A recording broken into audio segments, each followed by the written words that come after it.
Welcome to God and Autobiography, the podcast. I'm Scott Langdon, and this week we bring you the latest from God to Jerry to you. At one point in his journey with God, Jerry was asked by God to enter into God's heart. He wanted to obey, but he felt afraid. When he confessed his fear, God taught Jerry a lesson in how God actually loves us every day of our lives. When God talks about loving us and being with us in our suffering, it's way more than just a statement. The ways in which God loves us constantly show up in many different forms and encounters, and God is always right there in the midst of it all. I hope you enjoy the episode. I was thinking this morning about one of my early experiences in my God encounter, back when it was all very, very new to me. And sometimes God would tell me something to do that really I had no idea how to do that. I would just kind of, okay, I'll pitch in and give it a try. And one of these was when God said one day, I want you to enter my heart. Okay, enter the heart of God, what on earth? But I would always just kind of, well, I have no idea what you mean, but I'll just try to relax and get into the spirit of this and do whatever this means. And actually, in this case, it sounded scary to me, like out of body travel or something like that. It's supposed to go dive elsewhere into the heart of God, and somehow the heart of God seemed like going into the heart of a hurricane or something, kind of super powerful. And so how to do that and how to get over the fear of it. And so I prayed, okay, I was willing to give this a try, but it did seem scary. And so I said to God, please be with me, give me your love while I attempt this. And God's reply was,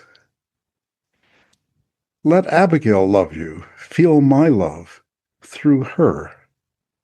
Let Abigail love you. Feel my love through her. Well, this morning I was thinking, that has some implications beyond just God telling Jerry something one day, a particular instruction. It means that when you're loved by somebody, that's sort of empowered or energized by divine love. That this is how God loves us. You might say that I could feel God's love through Abigail's love for me. And, we have all the ordinary bonds of humanity. You don't seem to need a God element, though maybe you do. There's the natural perpetuation of the species. There's lust. There's the natural interest in one person or the other. There's the likability. You meet somebody you really enjoy the company of and fall in love, and you have compatible values and ways of life and so on. So there are all of these ordinary ingredients into love. And yet, when you think about it, there is a kind of magical ingredient. There is something beyond just liking one another and just having a prurient interest in one another. There's something more than that. And that may be a reflection of the divine element that comes into it, that we have actual love and not the simple perpetuation of the species or this simple sociability of human beings as social animals. But there is this, as I say, it feels kind of magical. There's something transcendent or super duper about real love. Here, of course, I'm thinking about romantic love, but family love is also extremely powerful and is not just, again, the natural tendencies of each species, to take care of their little ones. It goes way beyond that. The depth of human beings is such that to have that, the element of interest in our own children and our own siblings and our parents and so forth is really quite extraordinary. And And so I was thinking about that and also remembering the early experience, particularly when this God presence was sort of new to me. But I remember making love to Abigail, which almost coincided. We became an item. I think God spoke to me during the first year that Abigail and I were going together, some months into it, in fact, less than a year. And so God has been this kind of partner from the beginning of my relationship with Abigail, and sometimes in making love. And I would almost think, like God, the divine presence was so palpable that I would want to say, butt out, I'm doing this. It's like, God, we don't need another person in bed with us. We don't need a divine person joining this activity. But in fact, when I love Abigail, when I love my children, my parents, my family, my best friends, you have beloved friends as well. And that's God loving them. It's not just me loving them. It certainly is me primarily and foremost and up front, but it's like divinely energized. And it's the divine presence flowing through me to these people I love.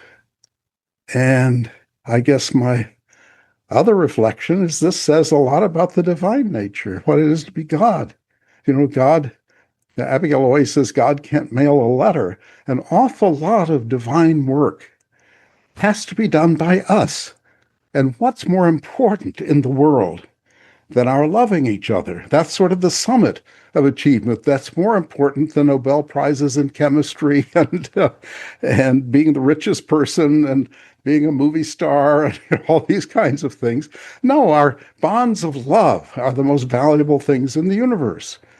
And this is how we are God's partners. We are God's partners insofar as God loves us, but it's kind of a distant, and at least from our thinking, a kind of abstract thing. It's hard for us to get hold of. It's sort of nebulous and vacuous and oceanic or something, but not very palpable and real and present.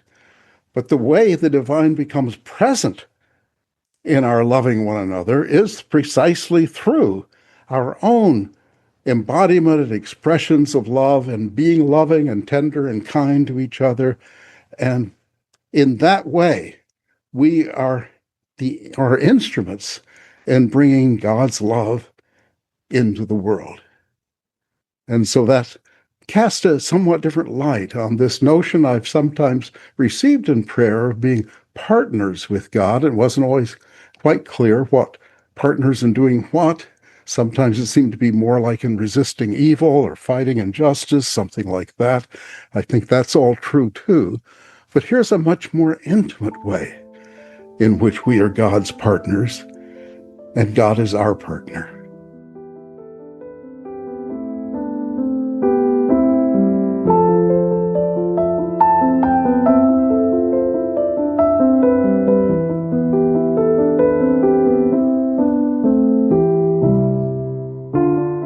Thank you for listening to God and Autobiography, the podcast.